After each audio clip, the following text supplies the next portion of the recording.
Saludos cordiales, sean bienvenidos aquí a su espacio Sabiduría Atrévete a Pensar, donde difundimos la filosofía, la psicología y la teología.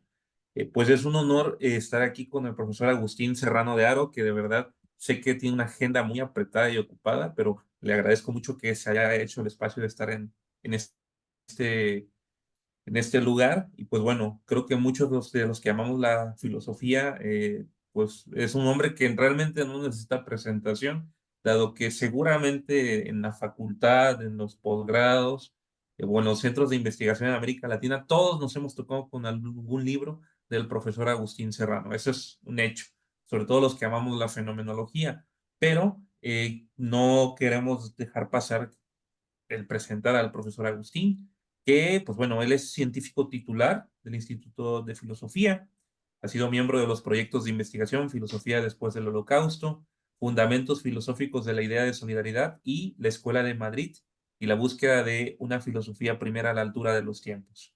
Es investigador principal del proyecto de investigación Fenomenología del Cuerpo y Análisis del Dolor, y pues ha impartido docencia en la Universidad Complutense y Comillas, y también en la Fundación Javier Zubiri.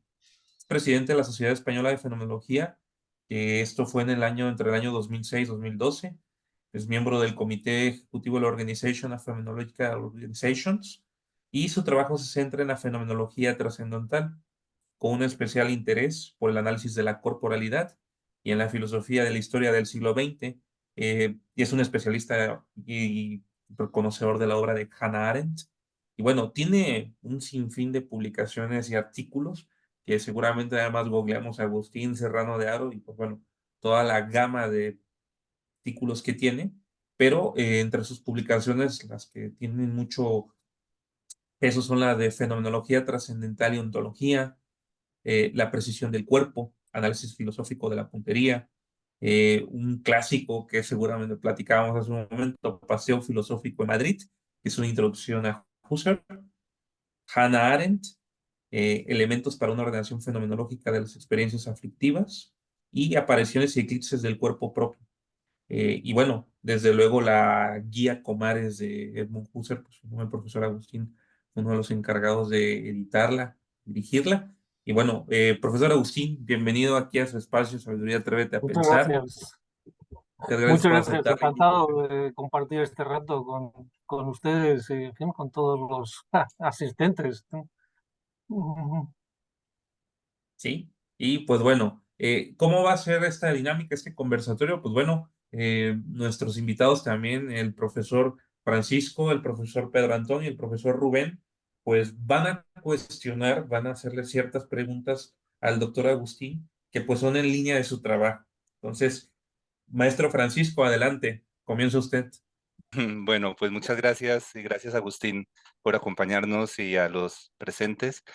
Bueno, yo voy a empezar me gustaría escuchar un poco sobre el paso que has dado desde tu tesis doctoral, Fenomenología Trascendental y Ontología, toda la cuestión de la meriología, al análisis fenomenológico del cuerpo, de la puntería y finalmente del dolor y del gozo, ¿no? Hay un camino que a mí me llama la atención y yo creo que tiene cierta lógica interna, porque quería preguntar si puede decirse que en ellas, en esos fenómenos de la puntería, el dolor, el gozo, encontramos fenómenos peculiares que revelen identidades o realidades, perdón, muchas veces invisibles del cuerpo y del fenómeno en general.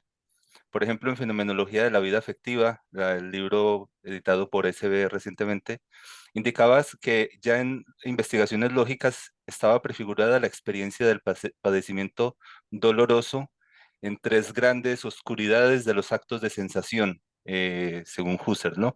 Que no tiene intencionalidad, pero que hay atención, ¿no? Y que es vivencia y fenómeno al mismo tiempo. Entonces, digamos que en retrospectiva, además del camino biográfico, a ver si hay una línea fenomenológica en ese sentido. Y bueno, eso para empezar. Gracias, Agustín. Sí, bueno, muchas gracias, Francisco. Eh, realmente bueno, yo tengo como una cuenta pendiente con mi propia tesis, porque de cierta manera le queda a uno la impresión de que es el trabajo, no sé si más serio, pero en fin, que más concienzudamente pensó, ¿no? Y realmente yo creo que hay una comprensión de la fenomenología y del giro trascendental de la fenomenología husserliana, y para mí bueno, sigue estando vigente, digamos, en mi comprensión, ¿no? Eh, y que justamente tiene esta sorpresa de que se puede presentar en clave mereológica, en clave de relación bueno, de partes con el todo, ¿no? Eh, claro, ahí hay varias claves, obviamente, pero una de ellas muy, muy clara y yo creo que en fin, mantenida desde 1900, desde luego, hasta 1937, es esta idea husserliana de que donde hay una necesidad de orden material, hay una relación entre partes. Hay una relación entre partes que es justamente la que señala la dependencia de esos, vamos a decirlo así, como se dice en la tercera investigación, de esos contenidos respecto de otros determinados, y la propia dependencia articula ya un todo, por así decir, construye todo.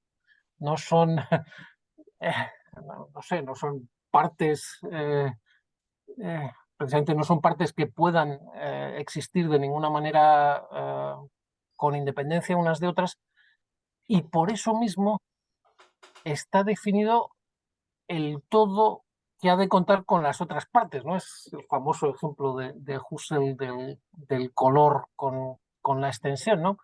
Aunque en la determinación lógica del color, en fin, de las especies de colores, de las especies últimas, los matices de rojo, pues digamos que hay una relación, bueno, puramente lógica, de diferenciaciones específicas, vamos a decirlo así.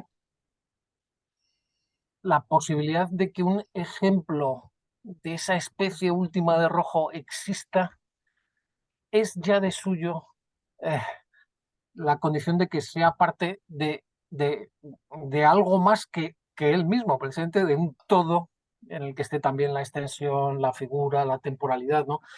Eh, pero yo creo que digamos, esa matriz, ¿no?, de la mereología husserliana estuvo siempre vigente, es algo así como una vía intermedia entre sustancialismo y empirismo, porque por una parte verdaderamente, eh, digamos que la riqueza de la realidad está en sus contenidos, está, por así decir, en sus partes. Esas partes no son directamente, digamos, accidentes, no están como necesitadas de saber cuál es el todo, cuál es la sustancia, cuál es la realidad en que se incardinan, sino que es justamente su imbricación, su unidad, su coexistencia, ¿no?, la que determina el todo. Y en ese sentido tampoco es una posición, digamos, sustancialista, a pesar de que algunos intérpretes como Bardi Smith y tal tienen ese empeño de que, en fin, la tercera investigación es una suerte de reivindicación de la ontología clásica y tal. Yo no lo veo así. Y claro, lo que yo trataba de mostrar en la tesis, y que me parece bueno, yo al menos lo sigo viendo así, es que ese análisis mereológico pensado para todos con contenido material, precisamente, claro, con momentos con su determinación material, no son elementos cualesquiera de conjuntos y de totalidades sintácticas, ¿no? Eh, topaba en realidad, bueno, topaba, por una parte es verdad que era la palanca de la propia fecundidad de la fenomenología inaugural, ¿no? Como dice García Baró, ¿no? De los análisis de la quinta y de la sexta investigación. Es como realmente pues, sí, una descomposición, vamos a decirlo así, de los actos de conciencia, de las percepciones, los juicios, la unión de percepción y el juicio, por momentos, siempre señalando los momentos que los integran, que los definen, pero verdaderamente lo que se producía ahí era como la, en parte es la dificultad y en parte es como la imposibilidad de, desde esa teoría, con solo esos elementos, describir y, en fin, entender bien cuál es justamente la relación de todos los momentos, ingredientes de un acto con su objeto intencional, con su objeto intencional. Yo creo que esta es la encrucijada verdaderamente en cierta manera, de la ontología fenomenológica de investigaciones lógicas, ¿no? Eh, Porque verdaderamente, claro, los momentos de la percepción en ningún momento se reúnen con los momentos del objeto percibido, de la realidad del mundo, ¿no? Tal como la propia descripción está mostrando. De ninguna manera se puede confundir el color o la figura de la cosa con rasgos de la vivencia que la capta, ¿no? Y sin embargo, claro, se llega a la encrucijada de que, por así decir, toda la vida de la vivencia es captar el objeto, es estar no solamente dirigido a él, sino en los actos intuitivos, estar con el objeto, que sin embargo, como dice en la quinta investigación, en el F20, ¿no? Eh, está obligada a sostener que el objeto es nada para el análisis fenomenológico, pero justamente es por esta exigencia mereológica, porque realmente las partes de las vivencias se unen entre sí, las vivencias se unen con otras vivencias en un único corriente de tiempo y sin embargo, respecto de lo que ellas traen a parecer, pues no se produce esa unión, esa compenetración ingrediente, ¿no? Entonces, claro, lo que yo mostraba es que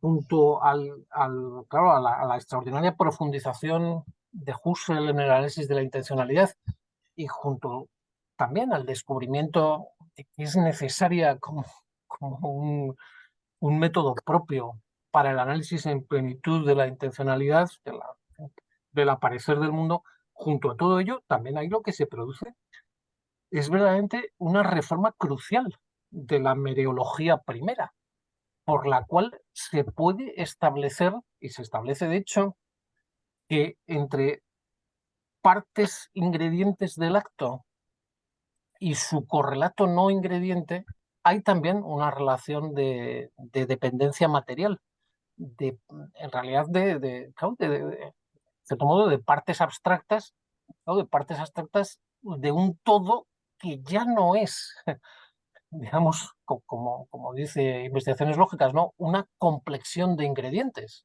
que sea la conciencia frente a otra complexión de ingredientes que es su correlato, ¿no? Sino que, en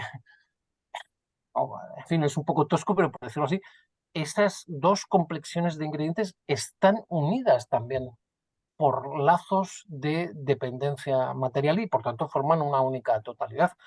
O sea que yo realmente eh, esa perspectiva sobre la comprensión, ¿no? De la fenomenología trascendental eh, y esa comprensión de que esa esta luz, cuando realmente se puede decir que el mundo tal como aparece forma parte de la meditación fenomenológica, en fin, la sigo asumiendo, me parece que es útil y además profunda, ¿no? Respecto de su comprensión.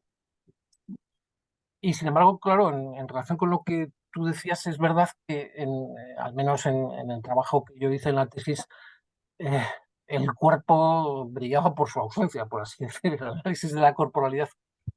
Eh, bueno, yo entraba un poco, ¿no? Claro, más bien de la primera parte de Ideas 2, ¿no? Claro, la corporalidad como un tipo de todos fundados, de estructura, de, de momentos que tienen a su base una totalidad ya ella misma con momentos materiales, ¿no? Que no cabe un ser vivo que no tenga una base física, que no sea también cosa física, ¿no? Era eso realmente lo único que yo, en fin, utilizaba en un trabajo de tesis. eh, y sin embargo, claro, me fue llamando mucho la atención el estatuto peculiar de la corporalidad, por así decirlo, en el seno de la correlación intencional, porque lo que he presentado rápidamente es en qué sentido, claro, la correlación noético, noemática con el propio yo de la vida de conciencia es una única concreción, es una única concreción. Eh, claro, ahí realmente tampoco se ha dicho nada de justamente de cuál es el lugar del cuerpo. El cuerpo parece que no es, o no, vamos, no es, claro, realmente no es solamente unidad noemática, tampoco se puede identificar directamente con con la vida noética, tampoco se puede identificar sin más, ¿no? Con el yo.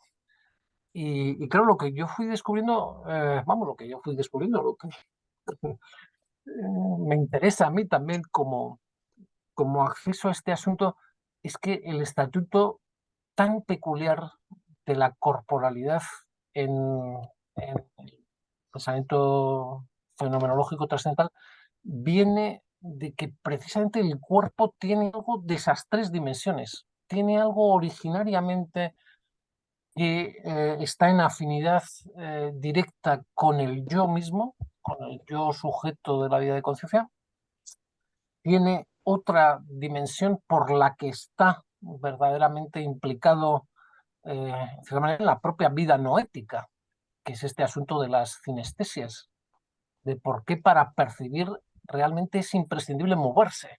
Y eso es motricidad, no es solamente temporalidad de la vivencia, y tiene también algo, y sigue teniendo también algo en sí mismo de unidad noemática, sigue teniendo como figura él mismo de cosa física, es reiforme, ¿no? Y bueno, claro, en cierto modo, no es que eso exija, por así decir, una nueva transformación de la mediología. Yo creo que vamos, yo eso no lo asumo, eh, pero sí que realmente le confiere también una profundidad extraordinaria al propio análisis mereológico trascendental, ¿no? En ese contexto, claro, también el análisis de determinados fenómenos, como sobre todo el dolor, yo me he centrado sobre todo en el dolor, eh, pues tiene, tiene este atractivo extraordinario de poder profundizar en la descripción del dolor del cuerpo, tal como cualquier viviente, ni siquiera necesariamente humano, cualquier viviente lo experimenta en sus propias carnes, ayudando al mismo tiempo a pensar como esa concreción originaria, ¿no? Entonces, esto es un poco lo que yo diría de esa trayectoria desde que hice la tesis, o acabé la tesis en el año 90 hasta ahora, así, en fin, a bote pronto, ¿no? Sí, sí, sí. Bueno, muy interesante, muchas gracias. Luego, en mi otro turno, correlacionaré esto con otra cuestión, pero le doy la palabra a Humberto o a Pedro.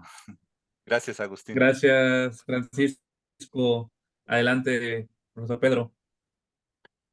Bueno, pues primero muchas gracias, gracias a los organizadores, gracias a Agustín por la generosidad de estar acá y de poder conversar con nosotros, que pues creo que, bueno, no sé Rubén, pero por lo menos Francisco y yo pues hemos estado en sus cursos y ha sido pues muy interesante aprender de él, ¿no? Y entonces agradecer ahora poder volver a hablar con el maestro siempre es importante.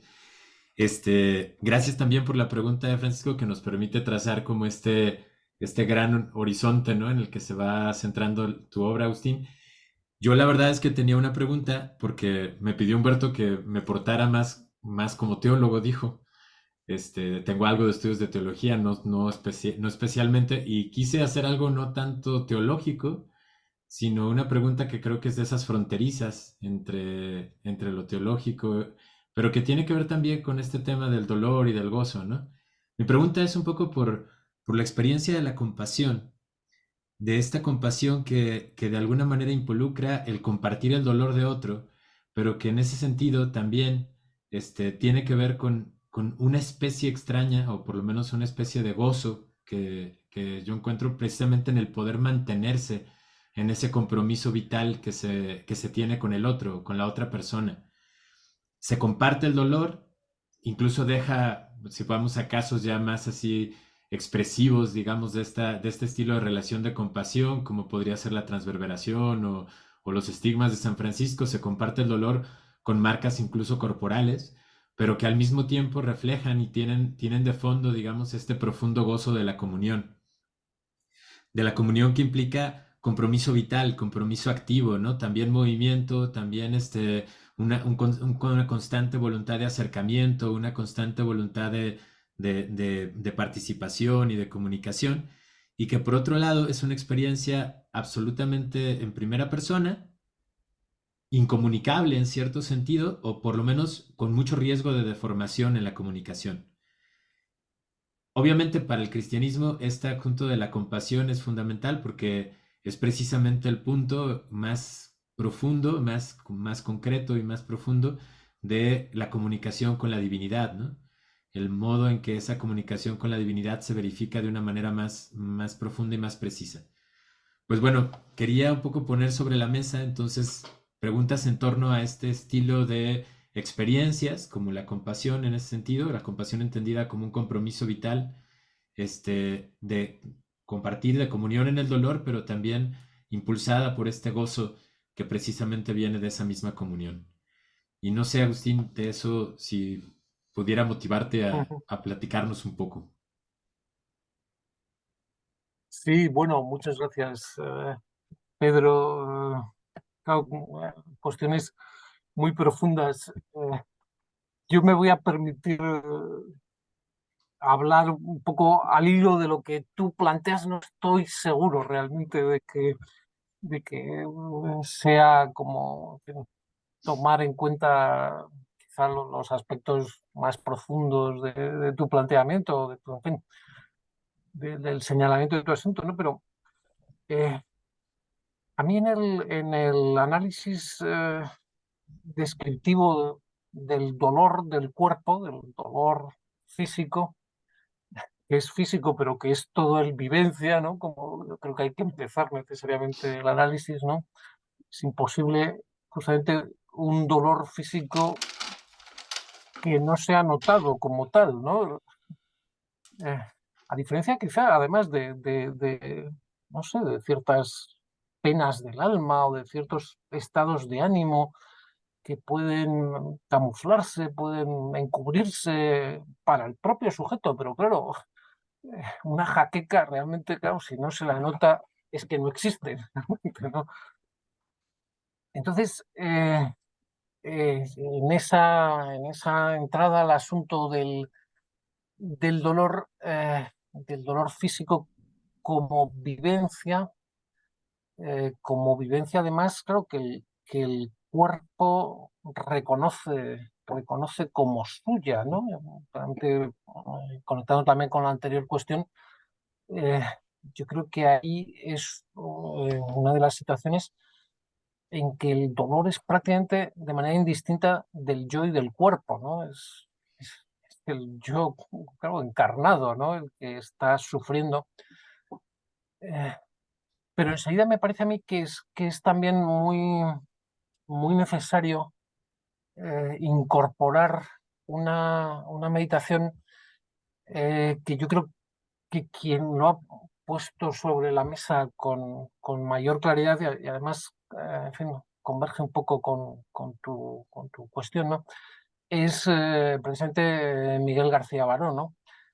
Que tiene un ensayo magnífico, ¿no? Sobre el dolor, el libro del dolor y la compasión, ¿no? Y otros ensayos, me parece que es el título. Es esa determinación inicial de decir el dolor es la experiencia del mal como mal. Es eh, digamos, desde una perspectiva fenomenológica, mm, me parece extraordinario y además me parece completamente fiel a la experiencia. A pesar de que yo en el CSIC y en algún grupo interdisciplinar eh, que salieron asuntos de este tipo, me dijeron que eso era mitología filosófica. Claro, la objetivación, la objetivación neurofisiológica del dolor y tal, no necesita para nada el concepto de mal. Pero claro, es muy evidente que yo creo, hasta para los médicos, realmente el punto de partida es que el dolor se presenta como aversivo, se presenta con rasgos de negatividad, con rasgos justamente de displacer, ¿no? Eh, es el regalo que nadie quiere, ¿no? Como hay un libro famoso, ¿no? Ese regalo, porque quizá, en fin, es importante como sistema de alarma, etcétera, pero la vivencia del dolor incorpora, ¿no? Incorpora eh, justamente esta negatividad. Y además, yo creo, y aquí es donde yo además me separo un poco de Miguel, voy a decir precisamente aquí, eh, yo creo que es muy interesante el que en el análisis del dolor del cuerpo, esa experiencia del mal se presenta sin intencionalidad. Me gusta, vamos, y me parece que es correcto plantearlo así, sin intencionalidad. Es la, eh, el cuerpo mismo, es la intensidad ¿no? De la afección eh, la que de suyo realmente incorpora esa aversividad, esa negatividad. A mí me gusta un poco decirlo así, es difícil, pero yo creo que es interesante. No es tanto experiencia de mal como maleamiento de la propia carne, ¿no? Lo que uno experimenta realmente en el dolor, en el núcleo de la sensación de dolor. Por supuesto que luego, en función de las situaciones, es completamente distinta si son las agujetas del deportista, que si es pues el cuadro de dolor crónico, ¿no? En fin, si es en una parte del cuerpo, en otra. Por supuesto que eso es todo así, pero a pesar de todo, yo creo que en el núcleo mismo de la vivencia y de la vivencia sensible, en el caso del dolor del cuerpo, se experimenta maleamiento. Se experimenta algo así que, vamos, a mí me gusta esa expresión realmente y me parece correcta. eh, por así decir, claro, es la traducción a lo diléctico, diríamos en fenomenología, eh, de la experiencia del mal. Yo creo que Miguel, a pesar ya digo, de que ese ensayo yo lo considero extraordinario y tal, lleva demasiado lejos la univocidad del dolor, ¿no? Yo creo que aquí hay una como multiplicidad estructural que también debe subrayarse, ¿no?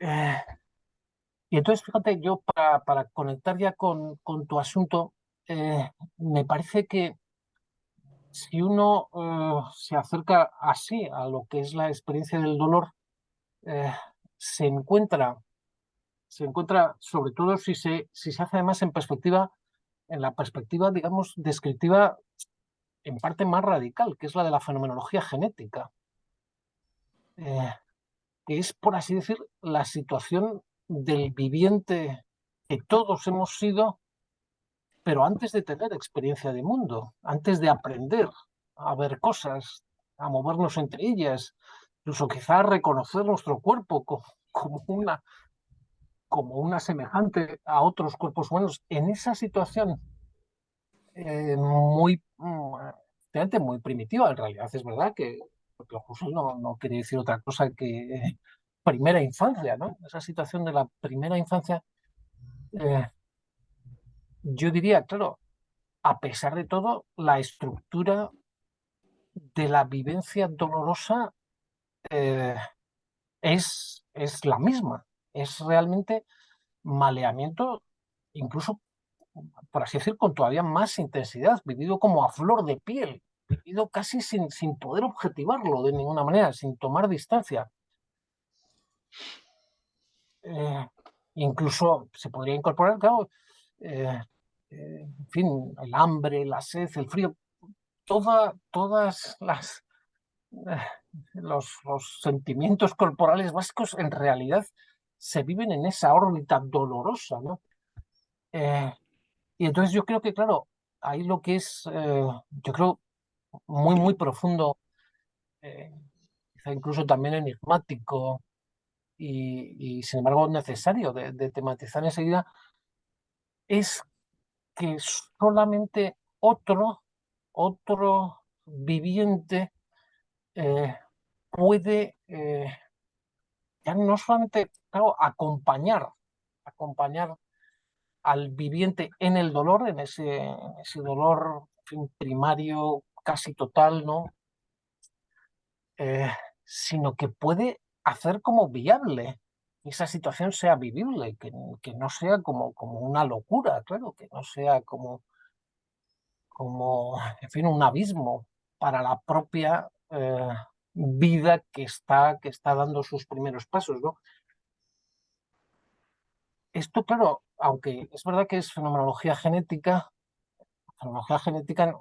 de suyo no se opone a la estructural, es más bien un análisis de la génesis de las estructuras en el tiempo. O sea que eh, eso por una parte, pero por otra, yo creo que pone de relieve hasta qué punto la perspectiva intersubjetiva es imprescindible para el análisis del dolor que puede también y debe, claro, analizarse como vivencia, claro, radicalmente íntima, en primera persona, como he empezado yo en este comentario, ¿no? En fin, que solo la nota quien la tiene y que existe porque la nota. O sea, que es que realmente, claro. Pero ahora, yo creo que, vamos, ahora, a esta luz yo creo, muy profunda la idea también de que realmente es la intersubjetividad la que hace posible vivir el dolor, vamos a atravesar el dolor en estas formas completamente primarias y sin embargo completamente constitutivas, claro, de lo que es una vida humana, en fin, bueno, una, una conciencia naciente, ¿no? Eh, claro, este otro aspecto es verdad que en los análisis husserlianos de la intersubjetividad no está, eh, por así decir, tan destacado, se da un poco por descontado eh, ese acogimiento del viviente, ese acompañamiento en el dolor, claro, ese hacerle salir del dolor, ese alimentar, en fin, dar cobijo, dar calor y tal, eh, pues de suyo ocurre, claro, es algo así como la intersubjetividad adulta la que hace. eh, y sin embargo yo he encontrado en análisis de Patočka la meditación, claro, también muy desconcertante, de decir, bueno, y ese movimiento no está garantizado. Realmente ese movimiento, por así decir, está encomendado al otro. eh, Claro, es verdad que es una suerte como de teleología primaria, sin la cual no sería posible ninguna forma de intersubjetividad, pero claro, como la fenomenología se mueve en esa tensión entre lo que es eh, absolutamente individual e intransferible y sus estructuras generales, también se puede decir, bueno, pero realmente hay algo así como el acontecimiento biográfico de la propia historia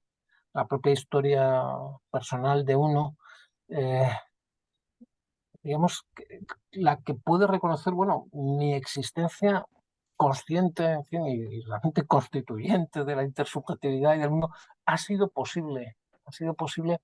Pero yo eso, es difícil llamar a eso compasión. En principio yo creo que no habría por qué llamarlo compasión, ¿no? Eh, pero sí es realmente como un hacerse cargo de la viabilidad del naciente, ¿no? Del naciente al mundo. Como dice Patočka, el primer movimiento de la existencia humana no es el que yo hago, sino en el que soy hecho. Yo creo que eso realmente es muy, muy significativo, muy profundo, difícil de pensar también, pero ahí se abre de nuevo la meditación sobre el mal, porque hay a quien no le ocurre eso, hay quien es dejado al abandono, al maltrato y tal. Entonces, como dice el propio Patočka, ese viviente que experimenta el mal de una forma tan dura y tan original, tiene muy difícil justamente vivir en el mundo. El mundo se vuelve como una suerte de desierto, ¿no? O sea que, bueno, ya ves que no es, no sé si muy precisamente lo que tú indicabas, pero sí son las líneas de fuerza del trabajo que yo estoy haciendo y que realmente, como te digo, eh, me parece que sí que se ve ahí realmente como la necesidad de la intersubjetividad para la propia radicalización de la perspectiva en primera persona. Muchas gracias, profesor. La pregunta. Adelante, profesor Pedro Muñoz. Muy bien, muchas gracias, Profesor Agustín. Rubén. Sí, sí, sí. Bueno, ahí creo que ahí me escuchan.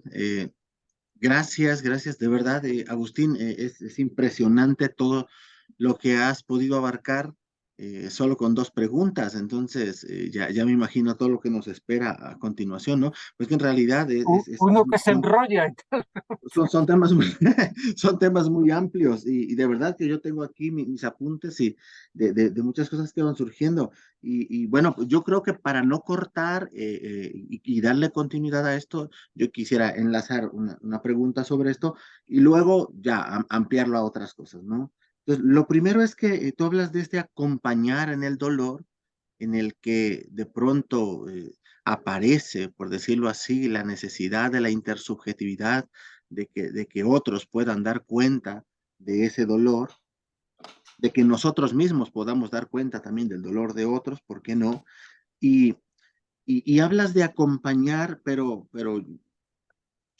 mi pregunta era si a eso le podíamos llamar compasión, pero al último has dicho que tú no le llamarías compasión. Entonces, yo quisiera saber por qué no le llamarías compasión, ¿no? ¿Cuáles serían ahí tus razones para no llamarle así? Entiendo que en algunos casos se le podría llamar así, pero en los casos en que no, ¿por qué no?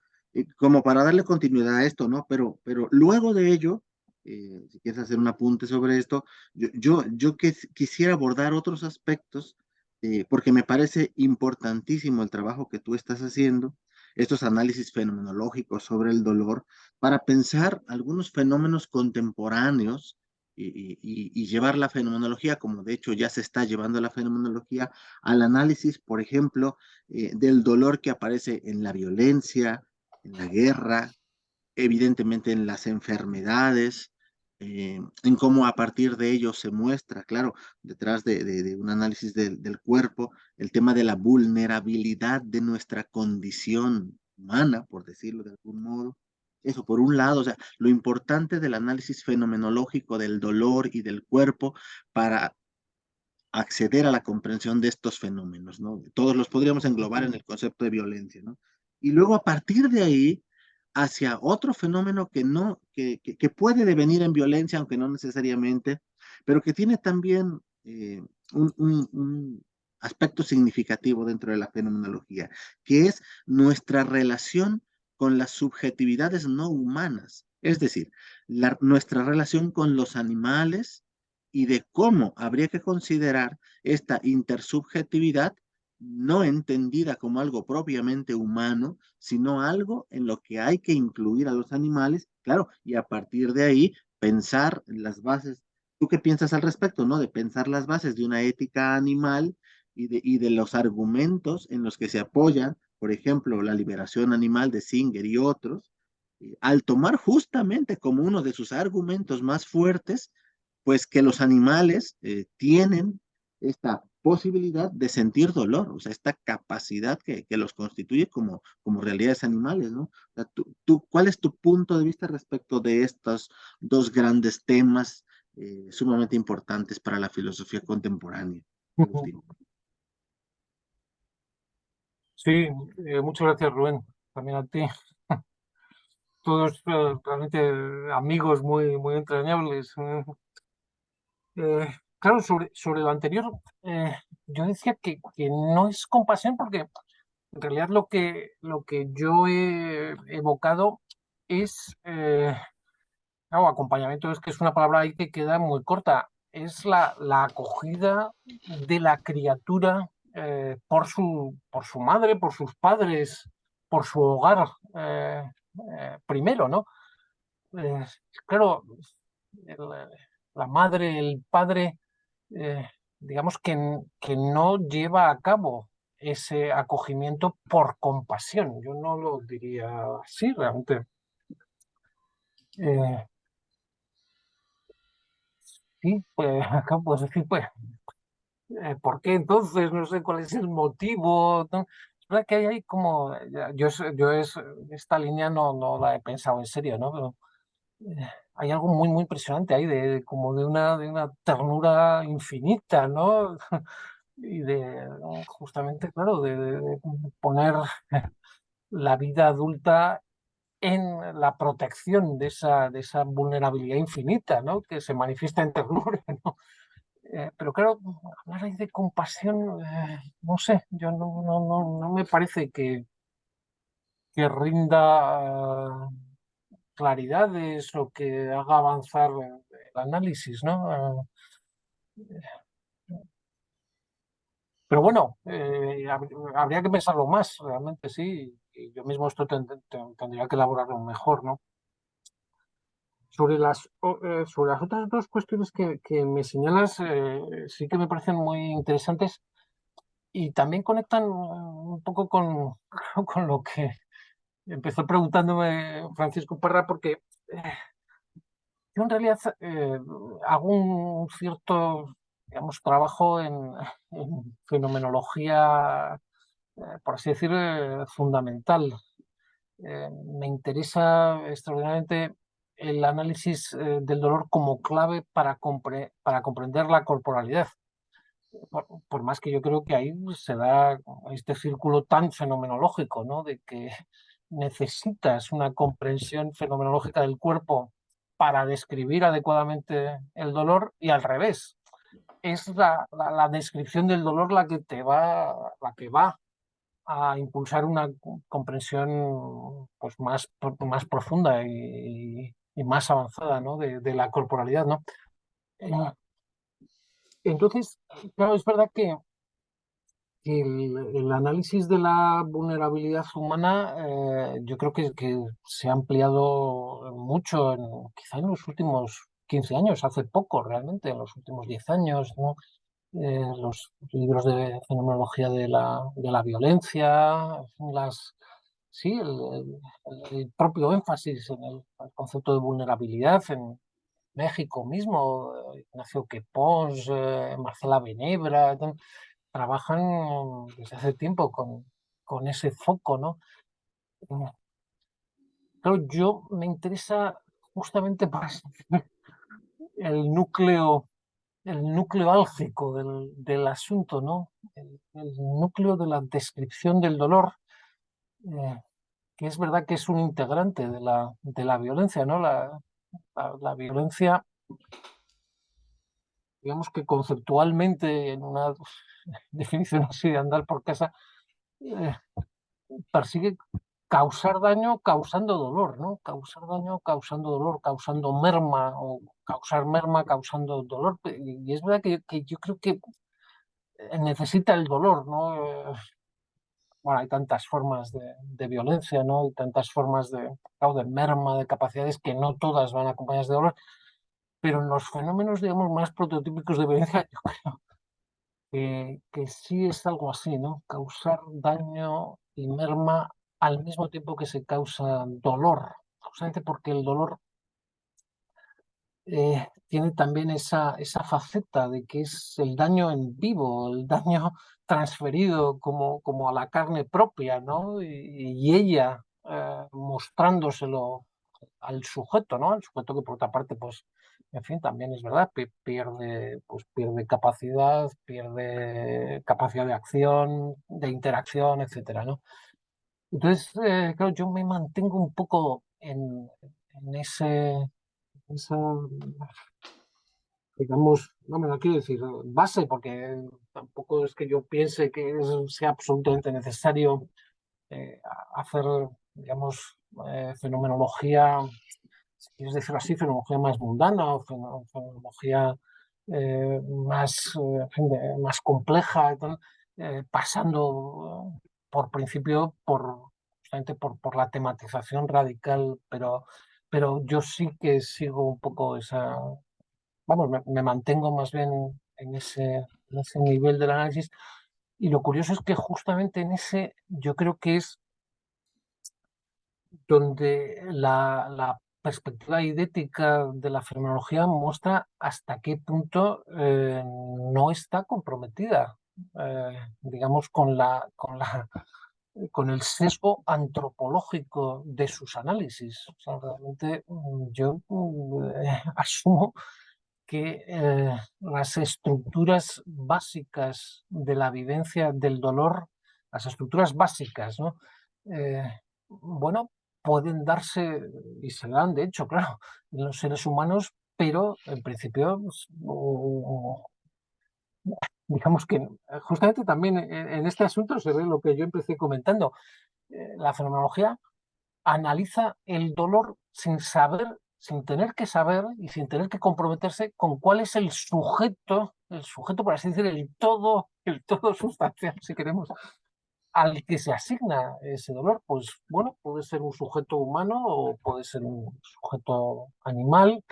Eh, es verdad que eso entraña problemas también ligados a la propia constitución intencional de la idea de animal, claro,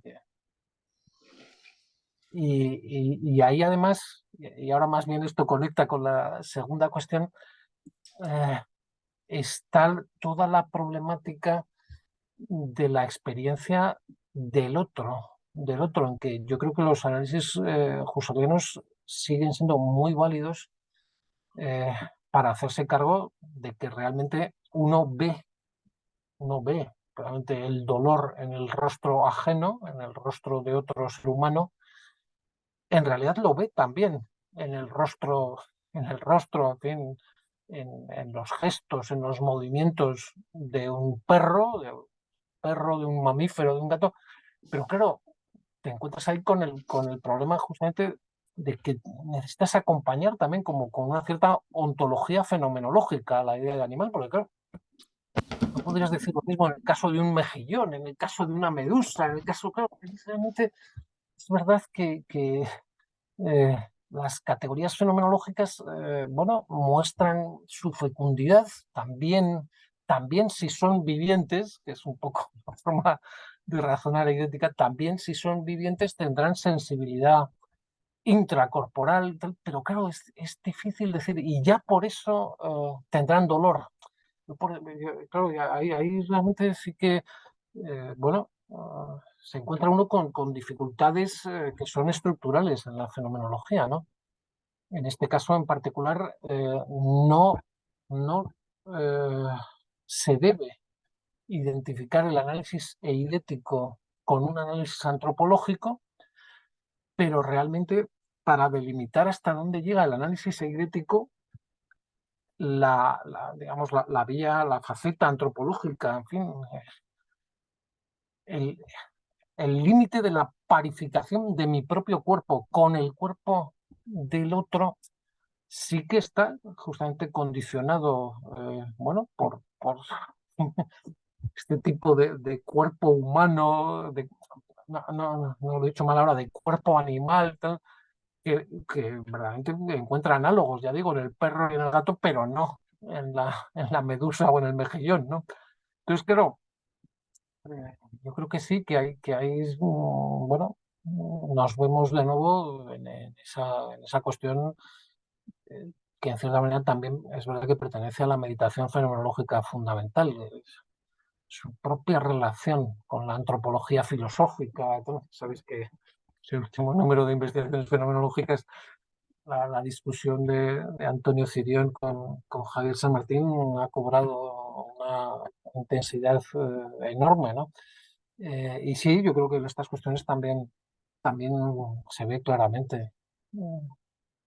Por una parte, ya insisto, ¿no? Por recapitularlo, no sé si lo he dicho muy confuso, vocación eidética de la fenomenología que implica el no comprometerse con la exclusividad antropológica en realidad en ningún sentido. Se analiza el dolor cuyo sujeto es un viviente encarnado, no es un ser humano. Puede ser un ser animal, José también decía a veces, bueno, pues puede ser un ser, no sé. Es verdad que, claro, estaba pensando, puede ser un ángel, tal, pero claro, sí, no, claro, sí, no. Ahí se ve, por ejemplo, en la película esa, Los Ángeles sobre Berlín, extraordinaria, realmente. eh, Ahí lo que pasa es que esos seres propiamente no son encarnados, no tienen corporalidad afectiva, carne, realmente. Y en ese sentido tampoco dolor, ¿no?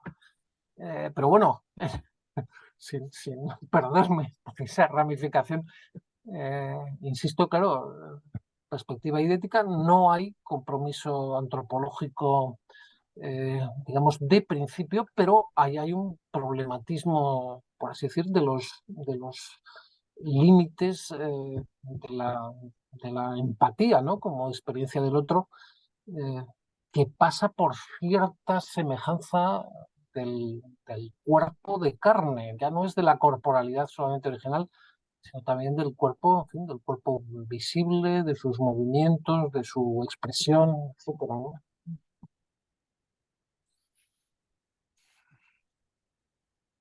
En fin, no sé si ha quedado mínimamente claro, por lo menos como yo entiendo a verlo. Es verdad que es un problema difícil. Curiosamente, el Husserl de Ideas 1, yo tengo localizados fragmentos tal que tantas veces, en fin, se critica como el extremo, en fin, de la conciencia desencarnada y tal. Y hay análisis en que Husserl reconoce que el concepto de subjetividad está abierto al reconocimiento de las subjetividades animales. O sea que yo estoy también en esa perspectiva.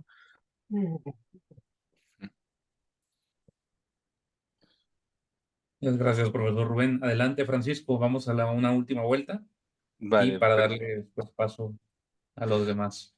Adelante, Francisco. bueno, pues a partir de las dos preguntas de mis colegas, yo he reorganizado muchas cuestiones.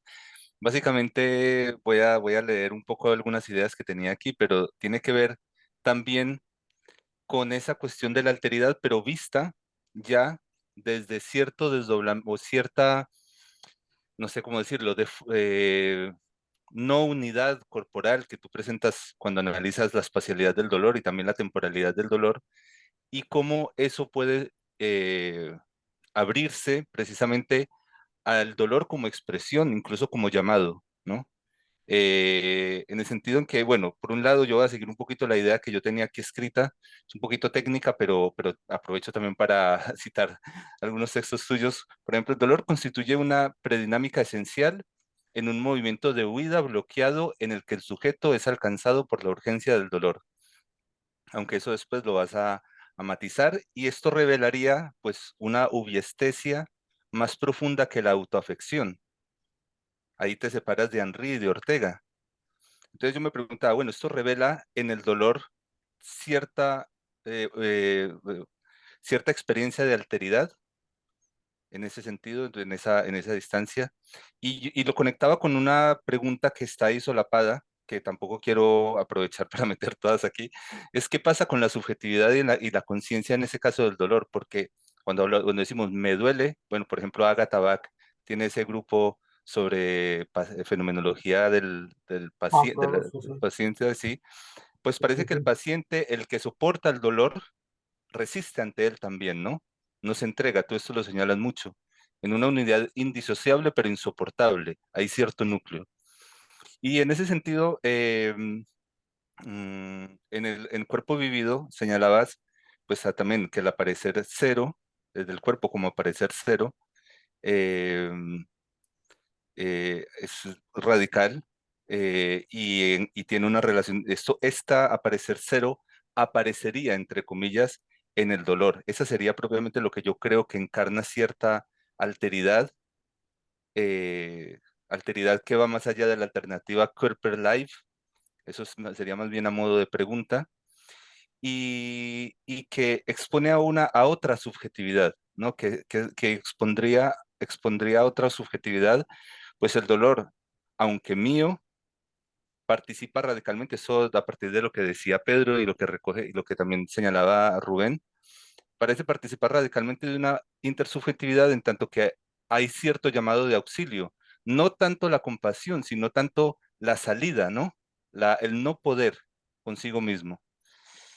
También lo hablaba hace días con Iván Galán, ¿no? El otro me revela, hay una experiencia en ese auxilio, ¿no? No tanto de compasión, no lo que viene después, sino incluso que estuviera totalmente solo, hay cierta ubiestesia más allá de la autoafección que podría devenir eh, una forma de alteridad. Entonces, pues yo sé que la pregunta ha sido muy desordenada, pero básicamente es ese señalamiento, esa posibilidad de alteridad ese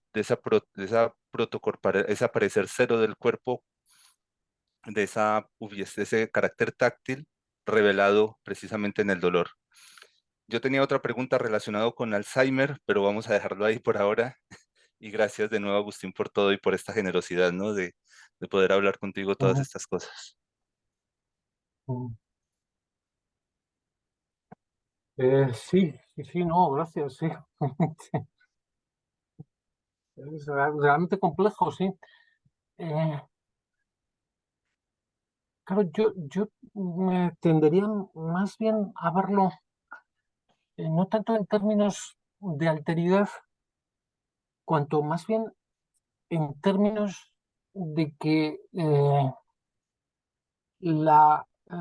¿cómo decirlo? La concreción de la vida del yo no se agota en el yo, por decirlo así de entrada, Ujú, ujú, de alguna manera, ¿no?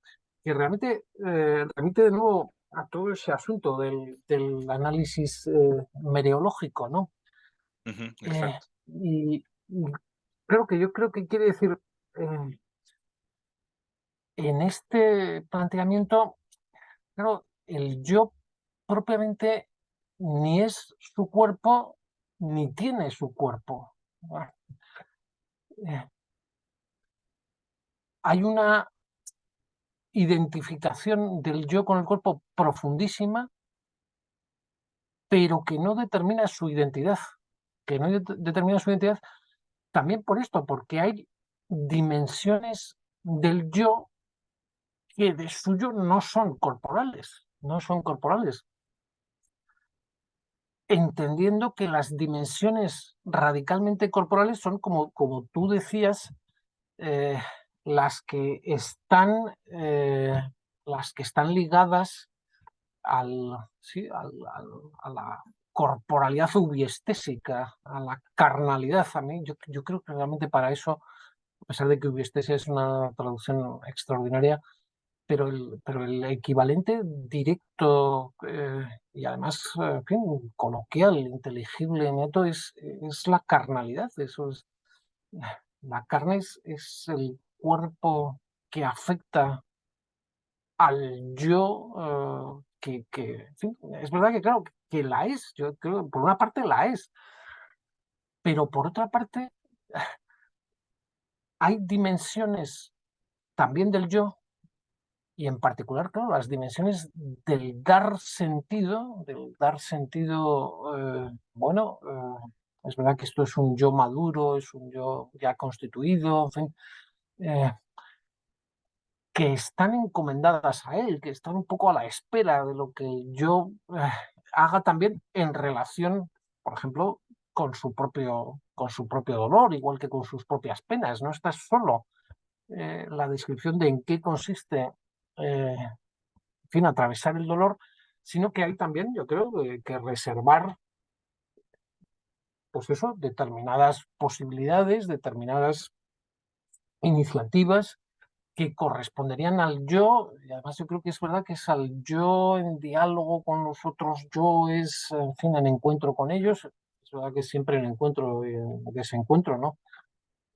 Un ejemplo bastante logrado de esta vía de análisis es como lo ha presentado Saurius Geniuses en su libro Phenomenology of Pain, eh, la discusión en torno a la despersonalización necesaria que comporta el dolor. Ahí el análisis es sobre todo el dolor crónico, en cierto modo intratable, irreversible y tal. Y él ahí defiende, claro, que eh, por una parte reconoce que hay algo que debe de reconocerse como despersonalización, en fin, merma de la inserción en el mundo, pérdida de vínculos con los otros, de posibilidades, en fin. Pero él introduce ahí que cada una de ellas en realidad deja abierta también como vías de repersonalización, ¿no? De repersonalización. Eh, y claro, eso no, es decir, es un poco como lo de antes también, claro, eso no es necesario, puede ocurrir, puede no ocurrir, es en cierta manera, claro, la propia aventura biográfica la que ahí se juega, ¿no? Y es verdad que es más bien como, claro, de relación.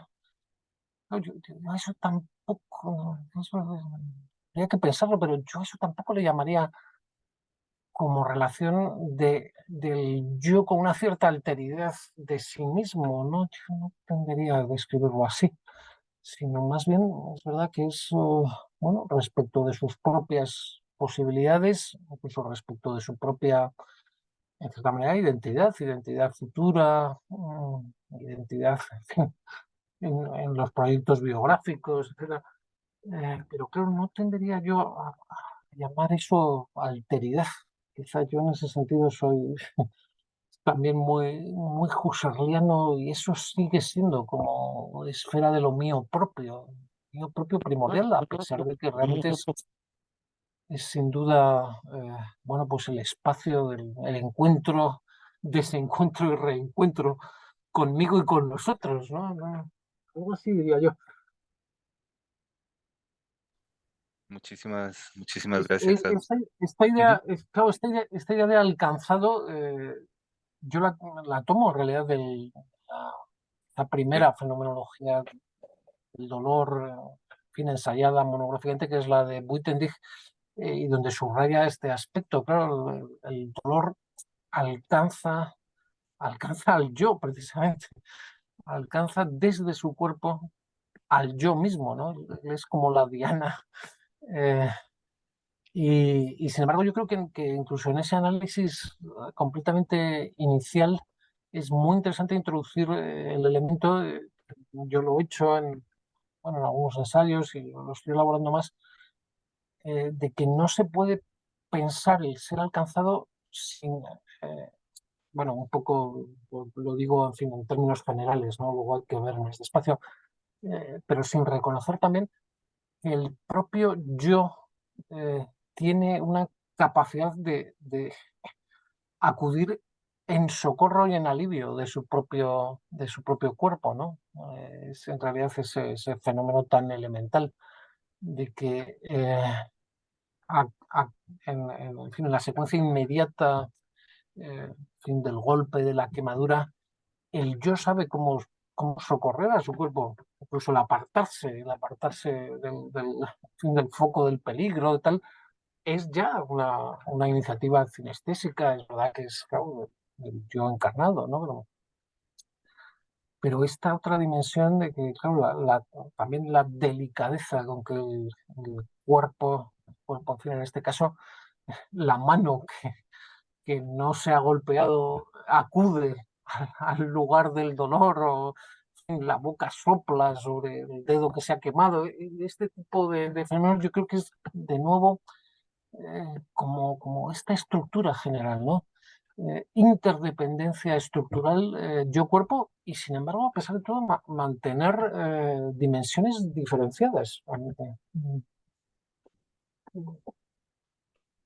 Muchísimas gracias. Gracias, profesor Pedro. No se te escucha.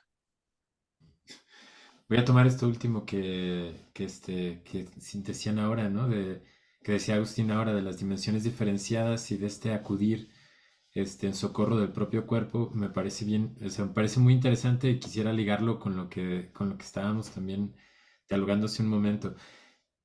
Aparte del ser alcanzado por el dolor, pensaba yo en este otro verbo, ¿no? En ser anegado. Creo que alguna vez estando platicando en aquellos seminarios sobre el cuerpo, se hablaba también de la potencia que podría tener un verbo como este, ¿no? De que el dolor digamos, anega al yo. No lo desaparece, no lo deshace, pero sí como que lo envuelve de alguna manera tan profunda como si te hundieras en el dolor, te anegaras en el dolor.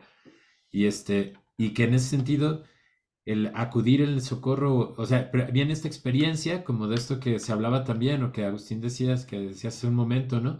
De esta vulnerabilidad infinita, o que por lo menos se experimenta así, ¿no? Como una vulnerabilidad infinita, como una vulnerabilidad que no tiene remedio, o por lo menos en sentido inmediato, o que parece extenderse más allá de los límites de las posibilidades de ese socorro.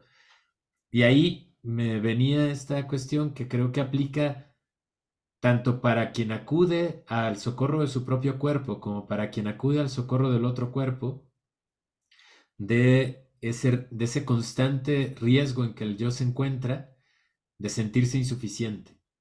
No solo impotente, sino insuficiente para poder dar respuesta a ese dolor, que de hecho yo creo que es de las expresiones, pues por lo menos aquí en México, ahora que Rubén señalaba el asunto de la violencia y de todo, es de las expresiones más fuertes que podemos sentir ahora y que acompañan nuestros dolores, ¿no? Como el sentir que nos quedamos cortos constantemente, que resultamos insuficientes para acudir en socorro y que necesitamos, y que abre la puerta, digamos, a esa apelación, ¿no? A apelar a que alguien pueda socorrernos, digamos, socorrernos a todos, ¿no? A los que se duelen y a los que socorren, a los que intentan socorrer su propio dolor y a los que acuden al socorro de quien intenta eso. Abre como una ventana hacia aquello que pudiera ser verdaderamente infinito, donde verdaderamente la ternura infinita pueda alcanzar a la vulnerabilidad infinita. Pensaba en Unamuno, sentado junto a la cama de su hijo, pero pensaba también en muchísimas personas, ¿no? Que ahora viven con esa sensación constante de impotencia. Me, como que quisiera plantear este comentario un poco en tono también de diálogo, ¿no? Para entrar en este diálogo, pues, desde el anegarse en el dolor, acudir al socorro, esta sensación como de vulnerabilidad infinita o esta experiencia, digamos, de vulnerabilidad infinita que hace también que el yo se sienta en riesgo, ¿no? En riesgo de la insuficiencia. Que es otra forma de dolor también, ¿no? O sea, ese riesgo de insuficiencia, pues. Ujú. Sí, no, muchas gracias. Fíjate, yo de nuevo lo tomo un poco por, en fin, las cosas que yo he trabajado más y en que quizá puedo decir una palabra un poco más mejor orientada, ¿no? Eh, una cosa que a mí me ha llamado la atención es que en la literatura filosófica sobre el dolor hay una tendencia que tiene un punto, a pesar de todo, excesivo. Se comprende un poco como reacción hacia el exceso contrario, pero la idea de que el dolor por principio es invasivo, es total, eh, anega realmente, irreversiblemente y totalmente al yo. Es una tendencia muy fuerte, está en un libro importante de Gruny, que es precisamente se titula así, Experiencia destruida, una fenomenología del dolor. Su tesis es, el dolor no es una experiencia de destrucción, una experiencia de mal, de negatividad, como yo decía antes, sino justamente la destrucción de la experiencia. Y yo creo que realmente ahí se va demasiado lejos, por así decir, se sesga en exceso el análisis del dolor al fenómeno del dolor invasivo, del dolor total. En muchos casos, durante el modelo es la tortura. Es la misma tendencia que está en el libro de Elaine Scarry, que es un libro extraordinario, por supuesto, Being in Pain, ¿no? Eh, es el correctivo, por así decir, del exceso increíble y contrario que representa un poco la tradición de la filosofía moderna, ¿no? Porque si uno se asoma en fin, a la tematización del dolor, en el racionalismo, en el empirismo, tal, es verdaderamente como estos casos de, famoso caso de Descartes, el dedo quemándose en la llama y retirándose, en fin, el deslumbramiento del ojo, cosas así, realmente de una escala tan mínima que llama un poco la atención, ¿no? Bueno, eh, fíjate que a mí me resulta interesante, vamos, me resulta, no sé si interesante, pero quizá también es significativo el que incluso en el fenómeno extremo y crucial del dolor invasivo, del dolor desbordante, yo creo que verdaderamente ahí es cierto, el yo está desarbolado. Yo creo que está desarbolado por su propio dolor. Todavía más claro si es una situación en que el dolor le está siendo infligido y por tanto está en un contexto de amenaza siempre creciente, siempre mayor, de daño total, etcétera, ¿no? Eh, el yo está desarbolado y sin embargo a mí esto me resulta llamativo, es verdad que es como una minucia. A pesar de todo, ese presente de conciencia no es todo y solo dolor. Eso a mí me resulta curioso, ¿no? Eh, porque, porque precisamente para poder vivir un dolor extremo, creo que a pesar de todo se sigue viviendo localizado en el cuerpo. Y localizado en el cuerpo quiere decir que el cuerpo no es, digamos, es verdad que es así, en total y sin resquicio, un grito de dolor. Hay algo que queda como a resguardo, algo verdaderamente, por así decirlo, pequeño. Es casi como un jirón de cuerpo, ¿no? Pero todavía ese jirón hace contraste, por así decirlo. Realmente es verdad, esos dolores extremos que yo creo que están bien descritos cuando se dice es como que la, la cabeza se agiganta, la cabeza que me está estallando, o, en fin, el cólico en el abdomen, ¿no? Que ya no puedo más se está tragando como la integridad de mi propio cuerpo, pero a mí, a pesar de todo, yo ahí solo lo analicé un poco en Atención y Dolor y ahora en el libro que estoy escribiendo lo mantengo. A pesar de todo, incluso en esa situación, hay algo que hace contraste, hay algo que hace un mínimo contraste, un mínimo contraste. Justamente, si cae ese mínimo contraste, yo creo que lo que ocurre es que se produce el desvanecimiento, se produce el desmayo. Realmente ahí es verdad que el yo abandona, ahí sí que verdaderamente el yo abandona, pero es interesante, sin embargo, que como o mientras quede ese jirón, ese resquicio, eh, queda justamente también como la posibilidad de, bueno, sí, del rescate. Es verdad que también el rescate puede seguir existiendo en el desmayo y tal. Hay justamente estoy recordando ahora un diario del dolor de una escritora mexicana que yo creo que es conmovedor, María Luisa Puga, ¿no?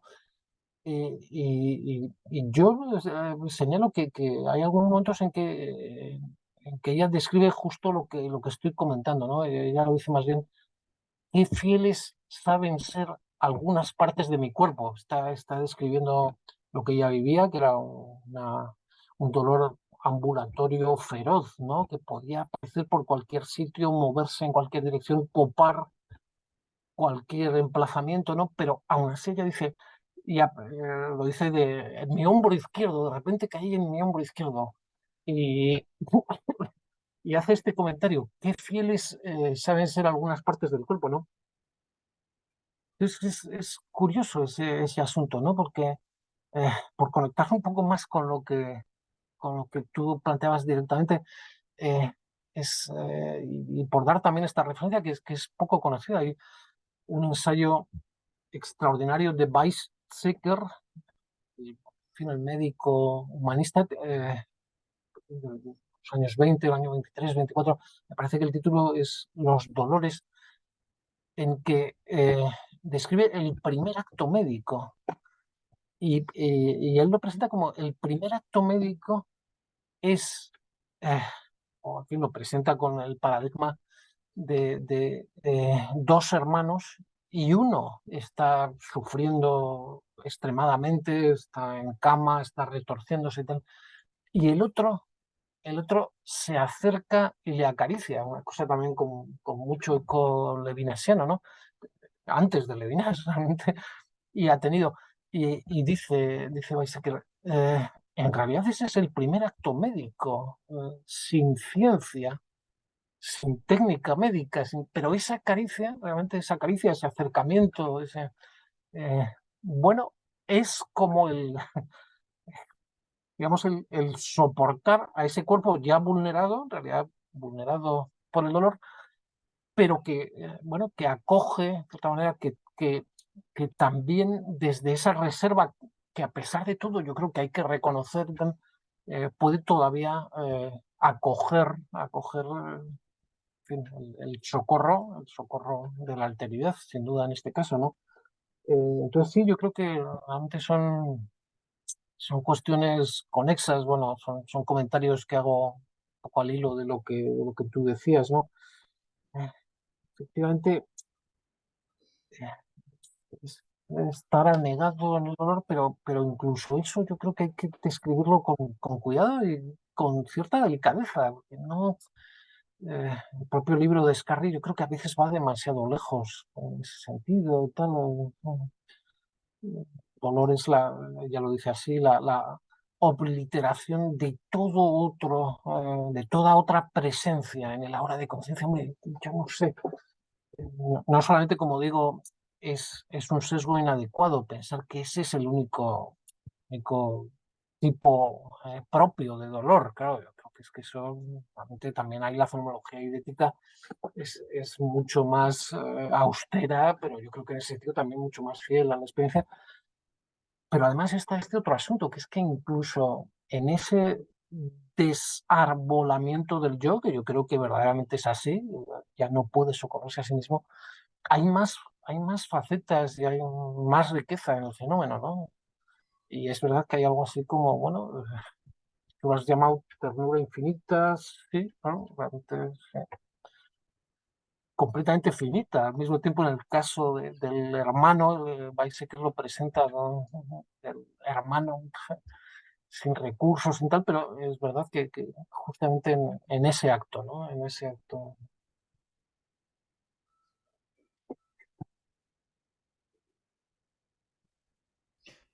Muchas gracias.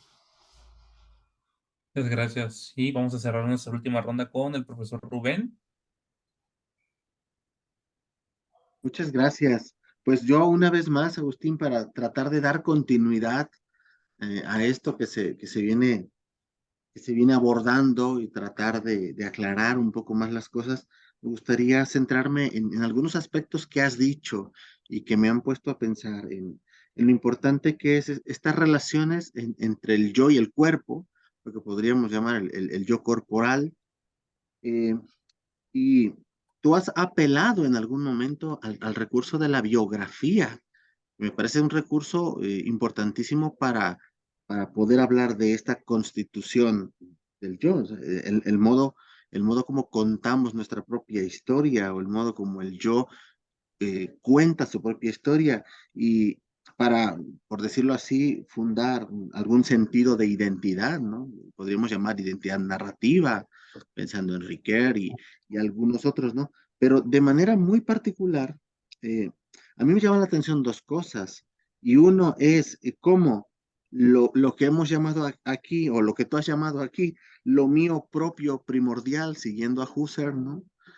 Queda de alguna manera también puesto hasta cierto punto en duda o en suspenso o también como algo hasta cierto punto sospechoso, puesto que el encuentro con otro y la misma identidad narrativa y la misma biografía que nosotros vamos contando, pues está atravesada por la presencia y la relación con los otros, ¿no?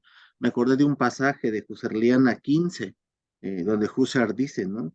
Y lo cito, mm, soy lo que soy en el seno de una tradición, todo lo propio se funda en ella, que es ahora lo mío verdaderamente original, ¿no? Eh, insisto, para apuntar esta idea, ¿no? De lo mío propio primordial bueno, que de alguna manera, bueno, se pone aquí en suspenso. Y pensaba, Agustín, ¿tú qué piensas al respecto, ¿no? De lo que podríamos llamar aquí la constitución del yo doliente o la constitución del yo enfermo, porque finalmente, bueno, lo que tenemos ahí en el caso del dolor, o sea, este libro que mencionabas, ¿no? El diario del dolor, pues lo que está, no lo conozco y no lo he leído, pero lo leeré muy pronto, ¿no? Por lo que puedo entender es la descripción de cómo el sujeto doliente se va constituyendo en el dolor mismo, que ahora está en el hombro, que ahora está en la cabeza, que ahora se mueve para tal lado, o sea, y va describiendo y descubriendo sus propias experiencias en el dolor que terminan en una narración, que terminan en una biografía, como en este caso, ¿no? Eh, mm, Pensaba también, pues que son muchas cosas, ¿no? Pero pensaba, no, en esta excedencia y en esta saturación en la que constantemente está viviendo el sujeto, no solo el sujeto del dolor, ¿no? Para el caso que nos ocupa, sí, de esta excedencia y saturación que se da en las vivencias de dolor, pero de manera particular yo creo que de esa excedencia y esa saturación en la que vivimos, yo creo que todo el tiempo, ¿no? Como modo de ser propio, si le queremos llamar así. En fin, pensaba también en la tarea infinita de la fenomenología y en todo lo que hay que seguir haciendo al respecto, ¿no? Pero me gustaría escucharte, Agustín. Agradezco de antemano. Sí, no, muchas gracias.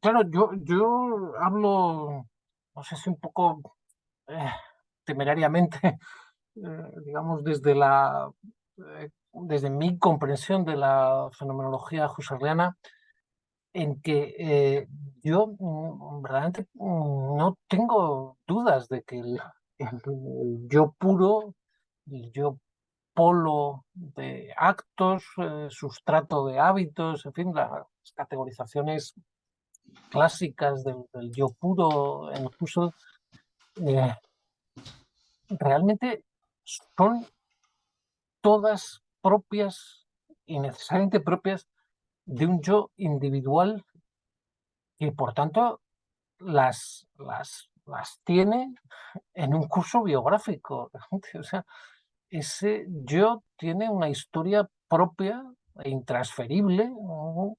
Eh, pues que está llena realmente de presencias, voces de los otros, en fin, del medio humano que crece, ¿no? Y ese es el yo puro. Yo verdaderamente, es verdad que ahí hay problemas de interpretación, hay un cierto concepto de subjetividad absoluta que Husserl a veces lo pone en el yo puro, con la crisis, ¿no? Ese yo que no se conjuga, ¿no? Como dice la crisis, ¿no? Es decir, para el que no hay tú, realmente, eso es lo que quiere decir, es un yo absoluto. Está la propia tematización de la subjetividad absoluta de la concepción interna del tiempo, del flujo del tiempo, ¿no? Pero yo soy más bien de los que piensa que realmente el referente fundamental para orientarse sobre cuál es el yo puro, realmente, el ego de la correlación intencional, es verdaderamente el reconocimiento de que ese yo, por así decir, soy yo.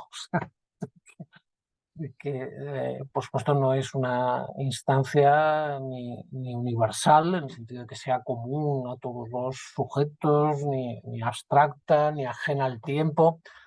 Y yo creo, además, que esta interpretación, si quieres decirlo así, biográfica, por tanto no tan lejos de Ortega, eh, de la propia idea de yo, es la que necesariamente se desprende de la perspectiva genética, de la idea de que no solamente he aprendido a ver cosas, a reconocerlas, en fin, a experimentar el mundo, sino que en ese aprendizaje el yo se autoconstituye. Es que realmente es el mismo proceso, aunque no es, digamos, no sé, que el yo cuente con la capacidad de ese aprendizaje, sino que él mismo, por ejemplo, realmente aprende a moverse entre cosas, aprende a mover su cuerpo, aprende a mover unas partes de su cuerpo respecto de otras y a socorrerlas. Todo eso es autoconstitución, pero claro, autoconstitución, en el contexto de tu pregunta, realmente lo que quiere decir es historia biográfica de una vida concreta, de una vida subjetiva concreta. Por supuesto que es subjetiva, claro, eso no, digamos que en este enfoque está fuera de discusión. Y ese yo es, como digo, claro, es el ego de la esfera de lo mío propio primordial. Es que yo realmente no creo que ahí haya que, no sé, como que hacer la interpretación más arquetípica y yo creo que en realidad más débil de la quinta meditación cartesiana, en el sentido de que eso es un orden, por así decir, como de concreción subsistente que se enriquece por el reconocimiento de los otros. No, yo creo que todavía más mirado en perspectiva de fenomenología genética, eso es la historia de mi vida, de mi yo, de mi cuerpo, de mi mundo, eh, que realmente es verdad, no se puede pensar como, ¿cómo decirlo? Eh, como como una parte concreta, y en ese sentido como una parte prescindible de una totalidad superior, digamos, de una totalidad social y tal. No, es que la propia intersubjetividad eh, se articula y nace a partir de las infinitas eh, perspectivas mías propias primordiales, irreductibles las unas a las otras, ¿no? O sea que yo realmente es que estoy en esa interpretación, si quieres, más biográfica, más narrativa, decías tú, del propio sentido de lo trascendental y de la fenomenología trascendental. Es algo así como decir, eh, eh, claro, esa afirmación husserliana, ¿no? Que es también un poco peligrosa, claro. Llevo los otros en mí, claro, en la misma y exacta medida en que yo soy llevado por los otros. Por los otros, además, claro, no, una vez más, no como colectivo, no como un grupo, no como una totalidad social, no como, en fin, el, el número de habitantes del planeta, no, en realidad cada uno de ellos es una perspectiva irreductible, intransferible, única, ¿no? Y por tanto, claro, a pesar de todo esto sigue siendo, en cierto modo, monadológico, ¿no? Bueno, yo lo veo así. eh, Me parece que realmente el Husserl contra el que se sigue polemizando, bueno, no siempre, pero en fin, en muchos casos, el Husserl más típico, más endurecido, en realidad es que es que no tiene justificación, yo creo que ni siquiera en una lectura correcta de los textos clásicos, es decir, de ideas uno, de meditaciones cartesianas, pero de ninguna manera en una lectura más global, pues eso, que la entrada a la fenomenología genética, no digamos a la fenomenología generativa, ¿no? Y que para estas cuestiones verdaderamente, claro, de sentido, sin sentido, mal, esperanza, tal, es la única perspectiva posible, realmente. Y, bueno, no digo yo que ahí estén las respuestas, pero realmente yo creo que sí hay muchísima filosofía productiva y explotable, por así decir, también para estos asuntos de teleología y de destrucción de la teleología, ¿no?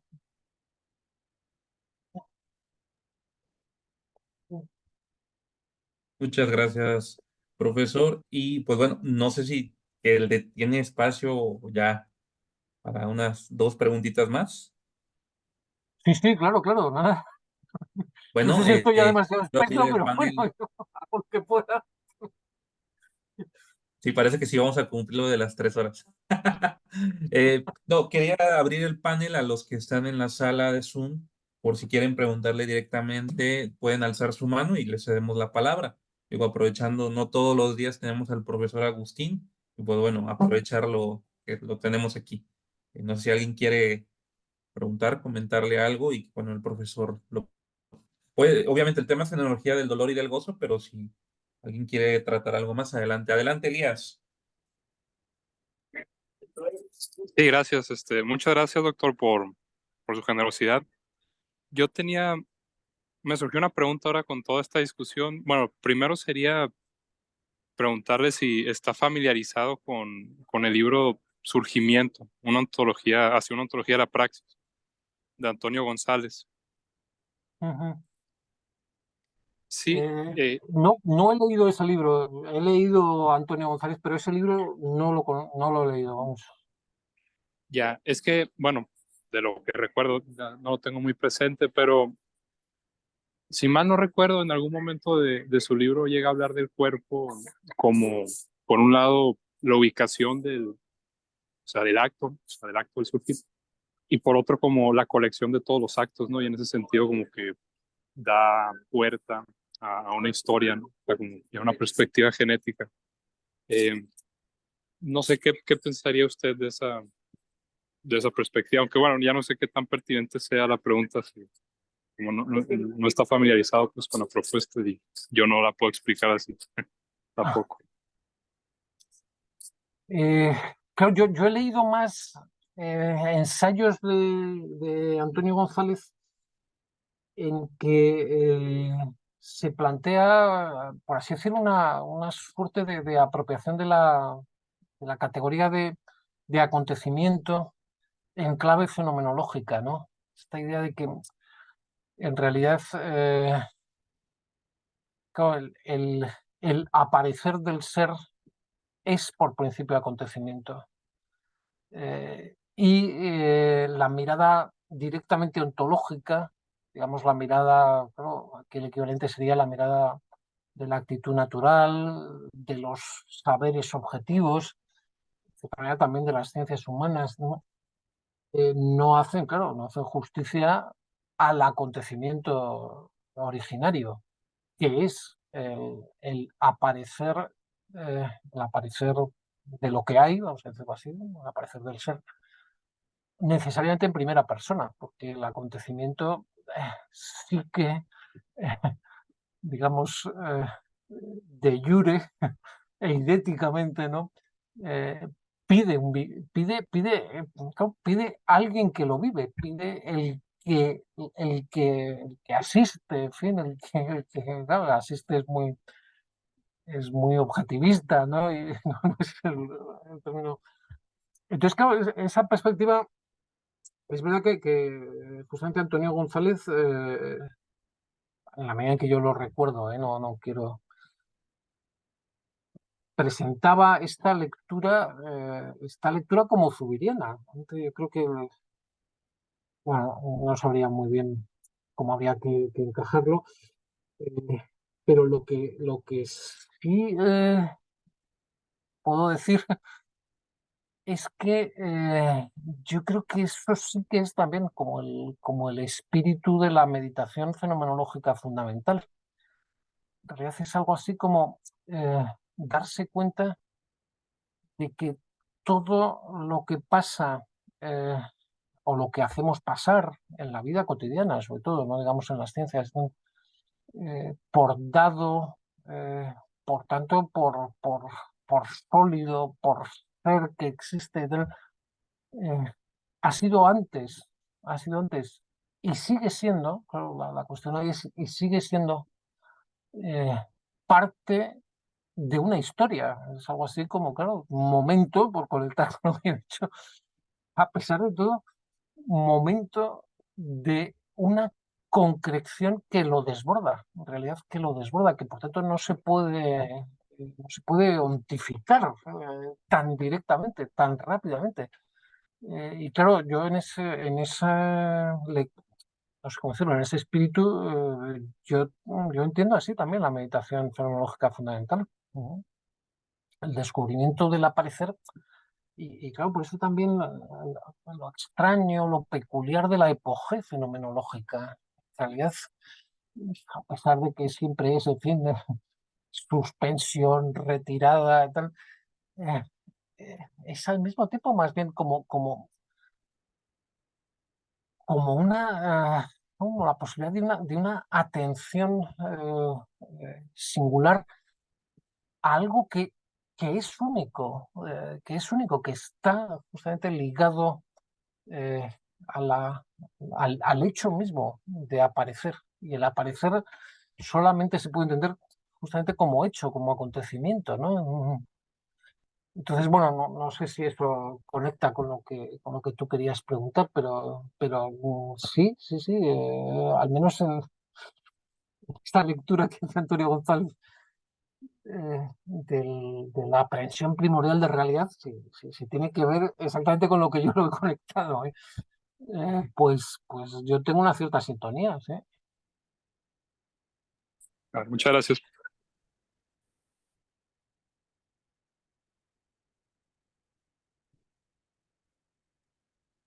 Bueno, no sé si había más preguntas. Ahí viene Humberto. Sí. Gracias, Elías. Adelante, Juan Manuel.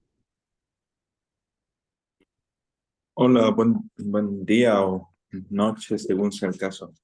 ¿Qué tal, Agustín? A todos, saludos. Muy bien. Eh, eh, una pregunta quizá doble, pero que pienso que pudiera estar imbricada un poco en el sentido de ¿dónde situar el asunto de algo que esto que Simone Weil llama, digamos, la desdicha y que excede ya no digamos el dolor y el sufrimiento, sino que va mm, casi que desgarrando a la persona, ¿no? O sea, que está más cercano sí ya a esto que describía el libro de la fenomenología del dolor, ¿no? O sea, sí algo que atraviesa ya más a la persona de un modo más profundo. O sea, y que pienso que pudiera ayudarnos un poquito a ubicar algo que quise preguntar desde el principio, en dónde ubicar las diferencias entre tu propia línea de pensamiento, Agustín, y con Don Miguel. Eso ya más como una pregunta personal, ¿no? Pero siempre interesante.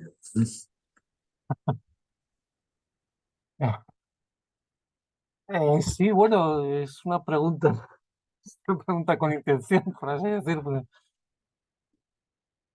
Eh, por contestar en la clave más biográfica, que es quizá la más sencilla, ¿no? Claro, yo verdaderamente me formo con Miguel, conozco la fenomenología a través de él, a través del estudio de investigaciones lógicas, también en sus seminarios, pues, en fin, descubro la relevancia de la tercera investigación, ¿no?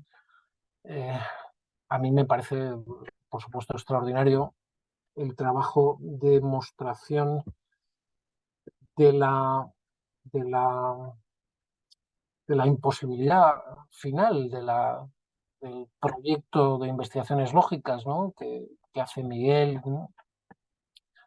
Y sin embargo, claro, digamos que le acompaño en ese recorrido que es parte fundamentalísima, claro, de su obra y de sus hallazgos, ¿no?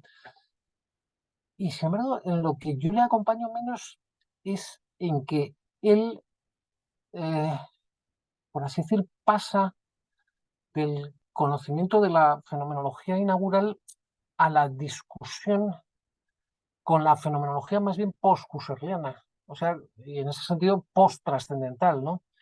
Eh, la que acusa el impacto de ser y tiempo, en fin, la fenomenología francesa a través de Levinas. Es verdad que desde Levinas se abre, bueno, se abre a tantas cosas, pero se abre muy especialmente, pues por ejemplo, al pensamiento de Simone Weil, ¿no? Eh, y claro, yo realmente, digamos que, en fin, lo que hago es prolongar su trabajo sobre investigaciones lógicas, viendo que en realidad la salida a muchas de las aporías que él mismo señala, pues Husserl pensaba que era la articulación madura de su propia fenomenología, por tanto de la fenomenología trascendental. Y que, por ejemplo, claro, el análisis del cuerpo viene al primer plano, cosa que simplemente no está en investigaciones lógicas, no está ni se lo busca, ¿no? Eh, claro, yo lo vería así. A mí me resulta, a pesar de todo, muy interpelante, vamos a decirlo así, o extraordinariamente significativo y, por supuesto, filosóficamente riquísimo. Todo el trabajo que hace Miguel, precisamente, claro, de rastreo, ¿no? Bueno, los hondones últimos del yo, del ansia de sentido, de la experiencia del sinsentido, ¿no? Eh, y sin embargo, claro, a pesar de todo, yo tiendo a canalizar también esas problemáticas. Es verdad que en parte a través de la fenomenología trascendental y en parte también, y más, o sea, no sé si decir más, pero bueno, en una parte que Miguel no destaca tanto por la meditación, digamos, sobre el fenómeno de la política, sobre la amenaza y la promesa de la política.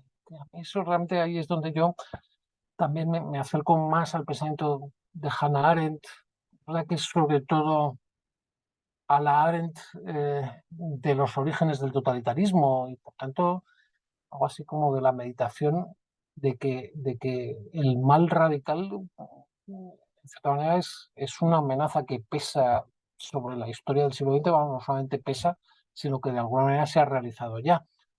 Eh, bueno, no sé si eso serviría, al menos, en fin, da unas ciertas pistas, pero bueno, Miguel sigue siendo un maestro, yo soy como un un trabajador de la fenomenología, de la filosofía, y Miguel es un maestro, sin duda, ¿no? Y yo lo vivo así. En particular lo que dices de Simone Weil, sí, es por supuesto sobrecogedora esa meditación sobre la desdicha, esa lucidez suya, de que necesariamente también, a pesar de todo, el dolor físico es un componente de la desdicha. Si él falta, digamos, no es desdicha integral, ¿no? Entonces, y, y a pesar de todo, claro, lo desconcertante, ¿no? De esa meditación, de que la desdicha, a pesar de todo, no es,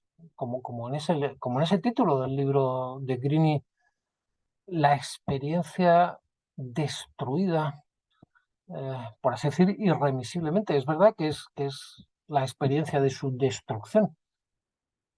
Y a pesar de todo, claro, claro, sobrecogedor como ella lo presenta. Como presenta, claro, ciertas revelaciones límite, ¿no? Que solamente ocurren ahí, ¿no? Hay un cierto análogo bueno, no sé si es un análogo, pero sí puede serlo en los análisis husserlianos, bueno, manuscritos ya muy tardíos, ya con la experiencia directa del nazismo, ¿no? De la posibilidad, realmente, claro, no cancelable. Es verdad que Hannah Arendt diría no solamente no cancelable, sino que se iba a realizar en medio del siglo XX, de que el mundo de los hombres sufra, sufra un vuelco de tal calibre que se convierta en un caos radical en que ya prácticamente sea irreconocible, pues valores compartidos, en fin, no solamente valores compartidos, sino que sea como la perplejidad absoluta sobre si existe algún valor y tal. Y curiosamente ahí también Husserl, a pesar de todo, reivindica, señala que el viviente en esa circunstancia, por así decir, desde el fondo del alma, experimenta, bueno, que cabe, no sé, cabe como no sumarse al caos, como no añadir caos al caos, entonces, y que en cierta manera se está llamado a eso. Entonces, pues lo dice de alguna manera, incluso en esa situación se siente algo así como imperativos categóricos. Todo, que, hay una cierta también como analogía, ¿no? Con la perspectiva de Weil. Pero bueno, es solamente por comentar un poco. Muchas gracias, Juan Manuel. Y bueno, profesor, me había comentado don nuestro Francisco que tiene un evento en puerta y pues no sé si le gustaría darlo a conocer aquí a todos los que estamos en la sala. Ah, bueno, El curso, el curso. sí, hacemos, el CSIC, como es un centro solo de investigación, no tenemos docencia, eh, pues algunos, en fin, un poco voluntariamente, ofrecemos anualmente un curso a medio camino, ¿no? Entre la introducción y, en fin, y la discusión fenomenológica. Precisamente el propio Pedro estuvo hace tiempo. Francisco Parra es asiduo, fiel, año tras año, ¿no? Y empezamos este año, el 29 de febrero. Claro, tenemos un poco la idea, o en fin, la práctica de hacerlo presencial, porque nos parece que es muy difícil, ¿verdad? Tener diálogos filosóficos que no sean presenciales. Pero admite conexión online, y vamos a hacer también este año. Es verdad que este año, justamente porque tenemos en torno al CSIC más alumnos en prácticas, becarios que se están iniciando, bueno, vamos a hacer como una revisión de clásicos de fenomenología de la corporalidad, empezando con Merleau-Ponty, luego vamos a hacer el Husserl de Ideas 2, y las últimas sesiones sí que nos vamos a sumar, pues, a perspectivas un poco más actuales, Renaud Barbarás, el análisis del erotismo en Marión, en fin, otras cuestiones, pero sí es un poco más, digamos, de introducción que otros años. En todo caso, en fin, encantado si cualquier persona quiere incorporarse a través de la conexión online. Se puede, vamos, Francisco Parra tiene el enlace y los datos, o me mandarme un correo, también los envío.